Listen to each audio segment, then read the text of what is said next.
जी students, कैसे आप लोग। मैं आपका फिजिक्स टीचर तलहा उबैद और आज हमने चैप्टर 14 के न्यूमेरिकल्स करने हैं। तो सबसे पहले न्यूमेरिकल की तरफ हम चलते हैं। फर्स्ट न्यूमेरिकल की स्टेटमेंट कुछ यूं है, find the value of magnetic field that will cause a maximum force. हम जानते हैं मैक्सिमम फोर्स कब लगती है, जब करंट कैरिंग रॉड और मैग्नेटिक फील्ड के दरमियान 90 का एंगल होता है। इसका मतलब है यहाँ पे मैक्सिमम फोर्स कह के उसने हमें 90 का एंगल बता दी है, मैक्सिमम फोर्स की वैल्यू भी बता दी है और लेंथ ऑफ वायर भी बता दी है और करंट की वैल्यू भी उसने बता दी है। तो ऐसा करते हैं, अपने डेटा को हम लिख लेते हैं। मैक्सिमम फोर्स की वैल्यू 7 × 10⁻³ इसके बाद लेंथ ऑफ वायर 20 सेंटीमीटर थी, हमने इसको 100 से डिवाइड करके 0.2 मीटर में लिख दिया। इसके बाद आपके पास है करंट फ्लोइंग 10 एम्पियर। उसके बाद एंगल, जो मैंने अभी थोड़ी देर पहले आपको बताया कि एंगल की वैल्यू कितनी हम लेंगे, 90 डिग्री, क्योंकि उसने मैक्सिमम फोर्स की बात की है। और मैग्नेटिक फील्ड स्ट्रेंथ हमने फाइंड करनी है। अब हम सोल्यूशन की तरफ आते हैं। हम जानते हैं कि करंट कैरिंग रॉड के ऊपर जो मैग्नेटिक फोर्स लगती है उसका फॉर्मूला ये है, F = ILB sin of theta. ये magnitude of magnetic force on current carrying rod in uniform magnetic field का फॉर्मूला है। अब मैं ऐसा करता हूं, मैं इसमें से B के लिए ये फॉर्मूला बना लेता हूं, क्योंकि हमें मैग्नेटिक फील्ड की स्ट्रेंथ चाहिए। तो इसके लिए मैं B का फॉर्मूला बनाऊंगा। B के फॉर्मूला के लिए हम क्या करेंगे, एक तरफ B रहने दिया और F एक तरफ रह गया और IL sin थीटा दूसरी तरफ आ गया। F ऊपर रह गया, नीचे IL साइन ऑफ थीटा। अब जब आप थीटा की जगह 90 पुट कर देंगे तो फिर ऑटोमेटिकली ये फोर्स क्या हो जाएगी, मैक्सिमम फोर्स। अब साइन 90 की जगह 1 आ गया और ऊपर हमने F के साथ F मैक्स लिख दिया, नीचे हमारे पास सिर्फ I और L बच गया। अब क्या करना है, मैक्सिमम फोर्स की वैल्यू जो गिवन है उसको पुट करें 7 × 10⁻³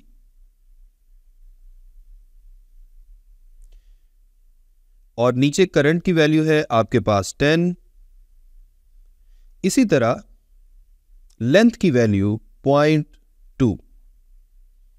इस तरह से आपके पास आंसर आ जाएगा जब आप कैलकुलेट करेंगे 3.5 × 10⁻³ टेस्ला। अब जानते हैं कि मैग्नेटिक फील्ड का ऐसा यूनिट टेस्ला होता है, तो यहां पे टेस्ला को मेंशन करना भी बहुत जरूरी है। अब हम मूव करते हैं अपने नेक्स्ट न्यूमेरिकल की तरफ। जी सेकंड न्यूमेरिकल में वो कह रहा है, how fast a proton must move in a magnetic field of 2.5 × 10⁻³ Tesla. वो कह रहा है कि प्रोटॉन मैग्नेटिक फील्ड में कितनी स्पीड से मूव करना चाहिए अगर वो ये कंडीशन पूरी करे जो आगे उसने बताई है। तो एक बात तो हमें समझ आ गई कि हमने प्रोटॉन की स्पीड निकालनी है। आगे चल के वो कह रहा है कि such that magnetic force is equal to its weight, यानी प्रोटॉन पे लगने वाली जो मैग्नेटिक फोर्स है वो अपने वेट को, यानी प्रोटॉन के वेट को बैलेंस करे, यानी इक्वल हो जाए। तो इस न्यूमेरिकल को सबसे पहले तो हम इसका डाटा लिख लेते हैं, फिर हम इसको सॉल्व करेंगे। मैस ऑफ प्रोटॉन आपको जुबानी याद होनी चाहिए, क्योंकि कई दफ़ा ये क्वेश्चन की स्टेटमेंट में नहीं बताई जाती। 1.67 × 10⁻27 kg। उसके बाद चार्ज ऑन प्रोटॉन, इलेक्ट्रॉन और प्रोटॉन पे चार्ज की मैग्नीट्यूड सेम होती है, 1.6 × 10⁻19 कूलम। इसके बाद स्ट्रेंथ ऑफ मैग्नेटिक फील्ड भी हमें गिवन है, मैग्नेटिक फील्ड की स्ट्रेंथ है 2.5 × 10⁻³ टेस्ला। आगे चल के गिवन कंडीशन हमने लिख दी। गिवन कंडीशन में जैसे क्वेश्चन की स्टेटमेंट में उसने बताया कि मैग्नेटिक फोर्स और वेट एक दूसरे को बैलेंस करेंगे, यानी for example proton magnetic field के अंदर जा रहा था और प्रोटॉन के ऊपर लगने वाली जो मैग्नेटिक फोर्स है वो फर्ज कर लें अपवर्ड लग रही थी और वेट जाहिर बात है डाउनवर्ड लगेगा, और दोनों की मैग्नीट्यूड अगर बराबर हो जाए तो हम कह सकते हैं कि दोनों एक दूसरे को बैलेंस कर रहे हैं। यहाँ पे यही कंडीशन उसने बताई है। वेलोसिटी ऑफ प्रोटॉन हमने निकालनी है। हम सबसे पहले तो क्वेश्चन की गिवन कंडीशन लिख लेते हैं। क्वेश्चन की गिवन कंडीशन के मुताबिक आप देख सकते हैं magnetic force is equal to weight, ये गिवन कंडीशन है क्वेश्चन की।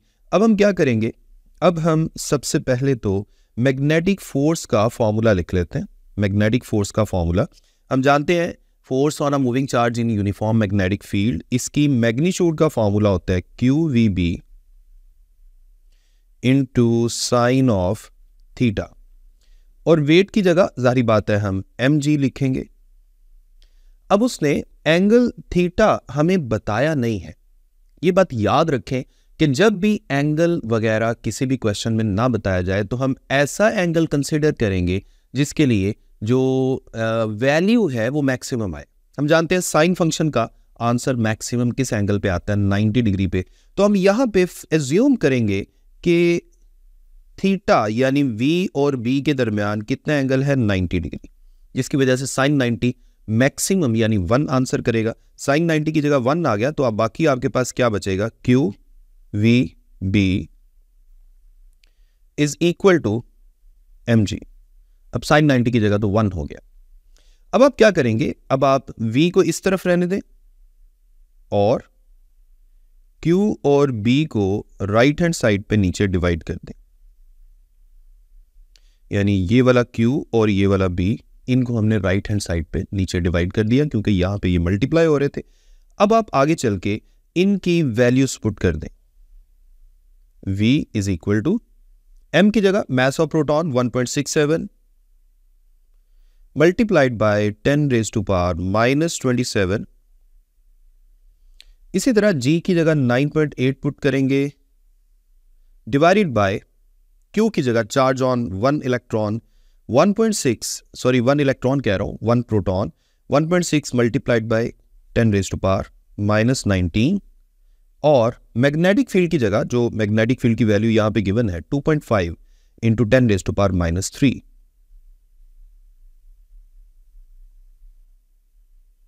अब आप जब इन सारी वैल्यूज को सॉल्व करेंगे तो आपके पास फाइनल जो आंसर आएगा that would be 4.09 multiplied by 10 raise to power -5 metre per second. ये आपके पास वेलोसिटी का आंसर आ गया, और इस वेलोसिटी के आंसर को मैं इस तरह से हाईलाइट भी कर देता हूं। ये आपका फाइनल आंसर है। अब हम मूव करते हैं नेक्स्ट न्यूमेरिकल की तरफ। नेक्स्ट न्यूमेरिकल है आपके पास जी क्वेश्चन नंबर 3। क्वेश्चन नंबर 3 में कह रहे हैं 14.3 में, a velocity selector has a magnetic field of 0.3 Tesla. A velocity selector has a magnetic field of 0.3 Tesla. Velocity selector होता क्या है, ये एक ऐसा अपरेटस है जिसमें हम बहुत सारी डिफरेंट वेलोसिटीज वाले पार्टिकल्स को मैग्नेटिक फील्ड के अंदर भेजते हैं, और अपनी मर्जी की वेलोसिटी वाला पार्टिकल हम सेलेक्ट करना होता है, जिसकी वजह से जो किस तरह सेलेक्ट हम करते हैं, ऐसा पार्टिकल जो जिसकी वेलोसिटी हमें रिक्वायर्ड है वो उस अपरेटस के अंदर से सीधा पास कर जाएगा। हम इस तरह की सेटिंग करते हैं और बाकी पार्टिकल्स डिफ्लेक्ट हो जाएंगे, कोई एक तरफ बेंड हो जाएगा, कोई दूसरी तरफ बेंड हो जाएगा। अब इसका मेथड क्या होगा ये भी मैं आपको न्यूमेरिकल में थोड़ा सा समझा दूंगा। ओके जी, वेलोसिटी सिलेक्टर में उसने मैग्नेटिक फील्ड की वैल्यू बताई है, उसने इलेक्ट्रिक फील्ड की वैल्यू बताई है, और वो कह रहा है कि what will be the speed of particle that pass through the selector, जो सिलेक्टर से स्ट्रेट पास कर जाए। तो सबसे पहले तो जो गिवन डाटा है वो हम लिख लेते हैं। मैग्नेटिक फील्ड की वैल्यू गिवन है, इलेक्ट्रिक फील्ड की वैल्यू भी गिवन है, और वेलोसिटी ऑफ पार्टिकल ये हमने फाइंड करना है जी। वेलोसिटी ऑफ पार्टिकल हमने फाइंड करना है। अब क्या करेंगे, सबसे पहले तो मैं आपको थोड़ा सा आइडिया दे देता हूं कि वेलोसिटी सिलेक्टर में होता क्या है। फर्ज कर लें मेरे पास, फर्ज करें 2 प्लेट्स हैं जी। फर्ज करें मेरे पास यहां पे 2 प्लेट्स हैं, एक पॉजिटिव है दूसरी नेगेटिव है, ठीक है। और जो पॉजिटिव प्लेट है फर्ज कर लें वो ऊपर है और नेगेटिव प्लेट नीचे है, यानी ये वाली प्लेट फर्ज कर लें पॉजिटिव है और ये वाली प्लेट नेगेटिव है। अब अगर आप देखें तो इन दोनों प्लेट्स के दरमियान जो इलेक्ट्रिक फील्ड है वो किस तरफ होगी, वो जारी बात है वर्टिकली डाउनवर्ड होगी। इलेक्ट्रिक फील्ड को मैं रेड कलर की लाइंस से जाहिर कर देता हूं। जी, इलेक्ट्रिक फील्ड होगी वर्टिकली डाउनवर्ड। मैं अभी एरो भी लगा दूंगा।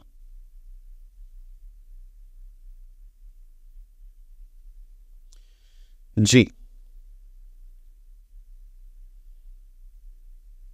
इलेक्ट्रिक फील्ड वर्टिकली डाउनवर्ड है और इस पे एरोज जाहिर बात है डाउनवर्ड आएंगे इस तरफ। ये है आपके पास इलेक्ट्रिक फील्ड। अब इस पूरे रीजन में फर्ज कर लें जो मैग्नेटिक फील्ड है वो इन टू द पेपर है। Magnetic field into the paper है, यानी मैं यहां पे छोटे छोटे क्रॉस भी लगा देता हूं। यहां magnetic field into the paper है।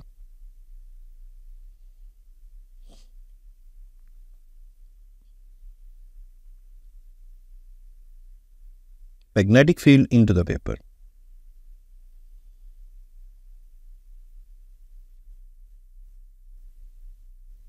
अब आप सोचें अगर magnetic field into the paper है और यहाँ पे इलेक्ट्रिक फील्ड दाईं तरफ थी जो इस स्क्रीन के मुताबिक आपको नजर आ रही है, तो मैं कह सकता हूं कि इलेक्ट्रिक फील्ड और मैग्नेटिक फील्ड एक दूसरे के परपेंडिकुलर है। अब आप जरा सोचें, फर्ज कर लें हमारे पास जो चार्ज पार्टिकल है,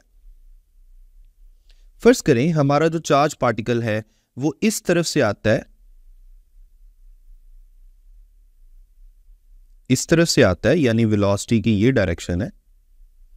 ये चार्ज पार्टिकल है पॉजिटिव क्यू चार्ज। अब ये अगर इस पे मैग्नेटिक फोर्स की बात करें तो मैग्नेटिक फोर्स इस पे लगेगी। आप गौर करें मैग्नेटिक फोर्स का फॉर्मूला होता है ये F is equal to Q V cross B। ये है मैग्नेटिक फोर्स। अब मैग्नेटिक फोर्स की डायरेक्शन अपवर्ड क्यों है? उसकी वजह यह है कि वेलोसिटी दाईं तरफ है, magnetic field into the paper है। अगर आप राइट हैंड रूल के मुताबिक देखें तो V को B की तरफ अगर आप घुमाएं, V को B की तरफ घुमाएं तो आपके पास जो मैग्नेटिक फोर्स है ये अपवर्ड लग रही होगी। इसी तरह अगर आप गौर करें इसी चार्ज पार्टिकल पे जो इलेक्ट्रिक फोर्स है वो किस तरफ लग रही है, वो वर्टिकली डाउनवर्ड लग रही है, क्योंकि ऊपर पॉजिटिवली चार्ज प्लेट है और नीचे नेगेटिवली चार्ज प्लेट है। तो जो इलेक्ट्रिक फोर्स लगेगी उसी चार्ज पार्टिकल पे, जिसे मैं FE से जाहिर कर सकता हूं, ये किस तरफ लगेगी, वर्टिकली डाउनवर्ड। इसे मैं QE कह सकता हूं। आपने चैप्टर 12 में इलेक्ट्रिक फोर्स का फॉर्मूला पढ़ा हुआ है। अब ऐसा चार्ज पार्टिकल जिसके ऊपर इलेक्ट्रिक और मैग्नेटिक फोर्स बिल्कुल बराबर लग रही होगी, वो चार्ज पार्टिकल इस वेलोसिटी सिलेक्टर के अंदर से सीधा पास कर जाएगा। और ऐसे चार्ज पार्टिकल जिन पे ये फोर्सेस बैलेंस नहीं कर रही, वो या तो मैग्नेटिक फोर्स वाली साइड पे बेंड हो जाएंगे या वो इलेक्ट्रिक फोर्स वाली साइड पे बेंड हो जाएंगे। लेकिन हम उस चार्ज पार्टिकल की बात कर रहे हैं जो वेलोसिटी सिलेक्टर के अंदर स्ट्रेट पास कर रहा है। अभी आगे चल के मैं उसी की आगे कंडीशन लिखने वाला हूं। जी, अब मैं क्या करूंगा, मैं वेलोसिटी सिलेक्टर की कंडीशन लिखने लगा हूं। वेलोसिटी सिलेक्टर की कंडीशन क्या है?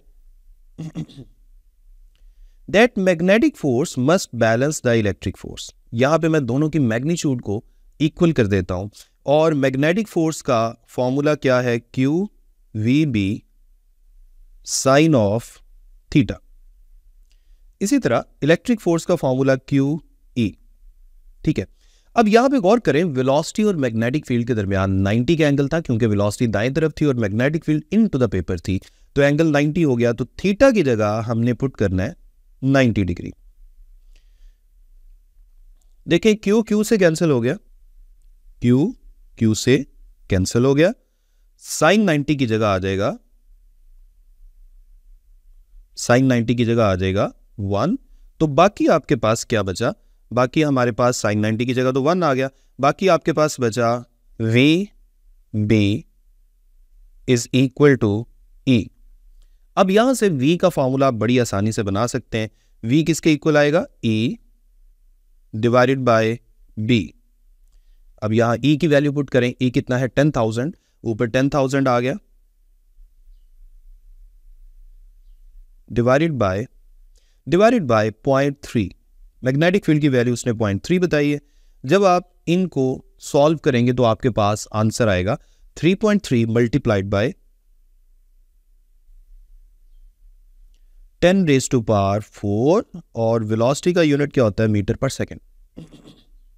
इस आंसर को मैं हाईलाइट करके भी लिख देता हूं ताकि आपको याद रहे। जी, ये आपका answer, velocity of the particle that will pass straight through the velocity selector. जी, नेक्स्ट है हमारे पास न्यूमेरिकल नंबर 4, और न्यूमेरिकल 4 में वो कह रहा है a coil of 0.5 metre into 0.5 metre, यानी ये उसने कॉइल का एरिया बताया, लेंथ और विड्थ की वैल्यू बताइए, और नंबर ऑफ टर्न्स भी आगे बता रहा है 200 टर्न्स। करंट भी उसने बता दिया है 1 milliampere current is placed in uniform magnetic field. इस कॉइल को मैग्नेटिक फील्ड के अंदर रखा गया और मैग्नेटिक फील्ड की वैल्यू भी गिवन है। हमने सिंपली क्या करना है, हमने मैक्सिमम टॉर्क की वैल्यू निकालनी। अब जानते हैं करंट कैरिंग कॉइल को अगर यूनिफॉर्म मैग्नेटिक फील्ड के अंदर रख दिया जाए तो उस कॉइल के ऊपर एक टॉर्क लगना शुरू कर देता है, जिसकी वजह से वो कॉइल घूमना शुरू कर देती है। तो ये हमारा मेन न्यूमेरिकल है। सबसे पहले हम डाटा लिख लेते हैं, एरिया ऑफ कॉइल, क्योंकि उसने लेंथ और विड्थ की वैल्यू बताई थी, हमने दोनों को मल्टीप्लाई किया और एरिया आ गया। उसके बाद आपके पास है नंबर ऑफ टर्न्स 200 गिवन है। उसके बाद करंट फ्लोइंग 1 मिली एम्पेयर उसने बताया था, आप मिली की जगह क्या लिखेंगे, 10 की पावर -3। और नेक्स्ट मैग्नेटिक फील्ड की वैल्यू है 0.1 टेस्ला। इसके बाद उसने मैक्सिमम टॉर्क की वैल्यू पूछी है। आप जानते हैं कि मैक्सिमम टॉर्क कब लगता है, जब सरफेस ऑफ कॉइल और मैग्नेटिक फील्ड के दरमियान एंगल 0 हो। तो आगे चल के फॉर्मूला में हम angle between surface of coil and magnetic field कितना पुट करेंगे, 0, ताकि टॉर्क मैक्सिमम लगे। क्योंकि उसने मैक्सिमम टॉर्क पूछा था तो इनडायरेक्टली उसने आपको एंगल बता दिया था। अब मैक्सिमम टॉर्क आपको चाहिए। मैक्सिमम टॉर्क निकालने के लिए सबसे पहले तो हम टॉर्क का फॉर्मूला लिख लेते हैं, और टॉर्क का फॉर्मूला लिख के हम इसको सिंपली आगे सॉल्व कर लेते हैं। बड़ा सिंपल ये क्वेश्चन है। अब देखिए मैक्सिमम टॉर्क कब होगा, जब एंगल 0 होगा। तो यहां पे आप लिख सकते हैं फॉर मैक्सिमम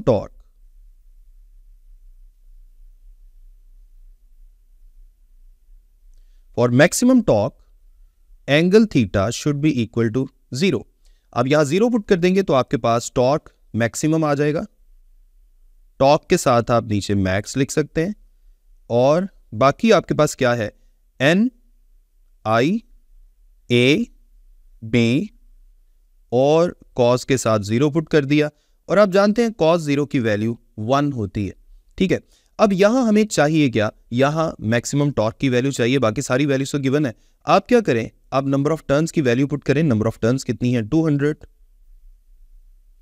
इसी तरह करंट की वैल्यू है 1 मिली एम्पेयर, यानी 1 × 10⁻³ और सरफेस एरिया कितना हमने फाइंड किया, 0.01। सरफेस एरिया की जगह 0.01 पुट करें। और मैग्नेटिक फील्ड कितनी गिवन है, मैग्नेटिक फील्ड की वैल्यू 0.1 टेस्ला गिवन थी, तो हमने मैग्नेटिक फील्ड की जगह 0.1 पुट किया, और इन सब को मल्टीप्लाई करके आपका फाइनल आंसर आएगा। Your final answer would be 2 × 10⁻⁻⁴ 2 × 10⁻⁻⁴। और टॉर्क का यूनिट क्या होता है, न्यूटन मीटर। ये आपके पास मैक्सिमम टॉर्क आ गया, जिसको मैं बॉक्स में भी लिख देता हूं। जी, ये आपका आंसर है। ठीक है, नेक्स्ट न्यूमेरिकल की तरफ चलते हैं। नेक्स्ट न्यूमेरिकल है आपका न्यूमेरिकल नंबर 5। जी, न्यूमेरिकल नंबर 5 में कह रहा है a power line 10 metre high.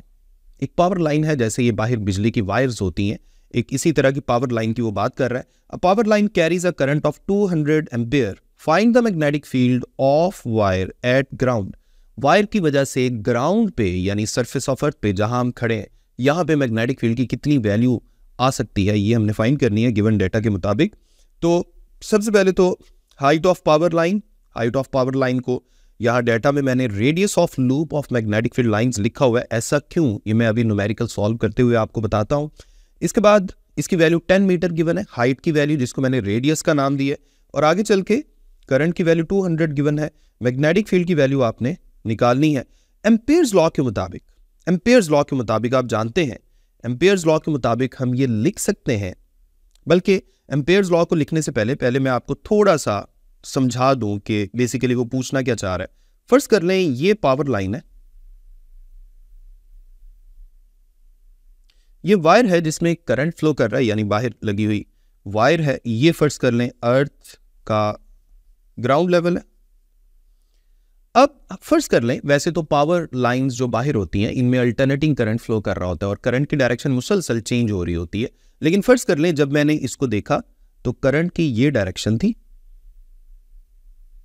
अब करंट की इस डायरेक्शन के मुताबिक अगर मैं right hand thumb rule use करूं तो मैं इस करंट कैरिंग वायर के इर्द अपीयर होने वाली मैग्नेटिक फील्ड की वैल्यू भी निकाल सकता हूं, बल्कि डायरेक्शन भी निकाल सकता हूं। राइट हैंड थंब रूल के मुताबिक हम मैग्नेटिक फील्ड की डायरेक्शन निकाल सकते हैं। तो हम थंब को रखेंगे करंट की तरफ और राइट हैंड की जो फिंगर्स हैं वो फिर कुछ इस तरह से आएंगी, ऐसे आएंगी और वायर के दूसरी तरफ से नीचे, यानी हमारी तरफ से मैग्नेटिक फील्ड ऊपर की तरफ होगी और वायर के दूसरी तरफ से नीचे की तरफ होगी और इस तरह एक सर्कुलर लूप बनेगा।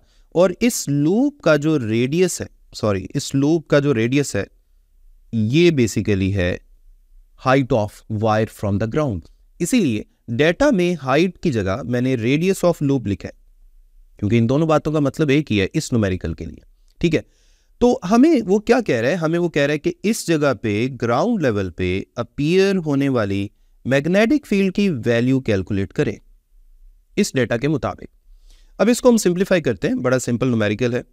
हमने सबसे पहले तो एम्पेयर्स लॉ का फॉर्मूला लिखना है। हम जानते हैं एम्पेयर लॉ क्या कहता है, बी डॉट डेल्टा एल। ये जो स्केलर प्रोडक्ट्स वाली टर्म्स हैं, एम्पेयर लॉ कहता है कि इन सब को अगर क्लोज लूप के लिए, जो लूप अभी अभी मैंने बनाया है, इस लूप के लिए सॉल्व करके ऐड किया जाए, यानी सिग्मा की फॉर्म में लिखा जाए, then this should be equal to mu naught multiplied by total current passing inside the loop. Loop के अंदर से जो करंट फ्लो कर रहा है, जैसे ये येलो कलर का जो लूप है जो मैंने फर्ज किया, इसके अंदर से जो वायर में करंट फ्लो कर रहा है वो यहाँ पे आएगा। अच्छा, अब आपने क्या करना है, आपने फर्ज कर लें मैग्नेटिक फील्ड की वैल्यू इस जगह पे यूनिफॉर्म है। मैग्नेटिक फील्ड को हम सिंपली इस तरह लिख सकते हैं और ये जो सिग्मा है ये सिग्मा डेल्टा एल के ऊपर अप्लाई होगा। डेल्टा एल बेसिकली क्या होता है, ये जो क्लोज लूप है इसके छोटे छोटे इंटरवल्स बना के उन इंटरवल्स में से हर इंटरवल को हम डेल्टा एल 1 डेल्टा एल 2 का नाम दे देते हैं और सिग्मा क्या करता है, इन सबको ऐड करता है। अब आप गौर करें, ये पूरा सर्कुलर लूप बन रहा है और इस पूरे सर्कल की लेंथ का मतलब ये है कि हमने सर्कल का सरकमफेरेंस लिखना है, यानी लेंथ पे अगर सिग्मा अप्लाई कर दे तो सर्कल का सरकमफेरेंस आ जाएगा और सरकमफेरेंस का फॉर्मूला होता है 2 pi are. Right hand side पे उसी तरह वी म्यू नॉट आई रह गया। अब आपने चूंकि मैग्नेटिक फील्ड की वैल्यू निकालनी है तो मैग्नेटिक फील्ड आपके पास आ जाएगा mu naught I divided by 2 pi R. ये जो 2 pi R left hand side पे बी के साथ मल्टीप्लाई हो रहा था उसमें राइट हैंड साइड पे डिवाइड कर चुका हूं। म्यू नॉट की वैल्यू पुट करें, म्यू नॉट होता है 4 pi multiplied by 10 raise to power -7। Current की वैल्यू पुट करें, करंट की वैल्यू है 200 एम्पेयर, नीचे 2 पाई ऐसे ही मल्टीप्लाइड बाय रेडियस की जगह, रेडियस ऑफ लूप की जगह हम हाइट लिखेंगे, वायर की हाइट जो गिवन थी 10 मीटर। अब ये आपके पास फाइनल शक्ल आ गई है कैलकुलेशन की। अब इसमें हम क्या करेंगे, इसमें हम पाई को पाई से डिवाइड कर देंगे, कैंसिल कर देंगे, बाकी जो कुछ भी है इसको सिंप्लीफाई करें। 2 जो है वो इसके साथ कैंसिल हो जाता है 100 पे और ये एक 0 इसके साथ कैंसिल हो जाता है। तो फाइनली आपका जो आंसर आएगा, आपका आंसर आएगा 4 multiplied by 10 raise to power -6 और बी का यूनिट क्या होता है, ऐसा यूनिट टेस्ला। ये आपके पास आ गया। अब मैं इसको भी बॉक्स में लिख देता हूं ताकि आपके लिए याद रखना इजी रहे कि आंसर क्या था। ये आपका आंसर है।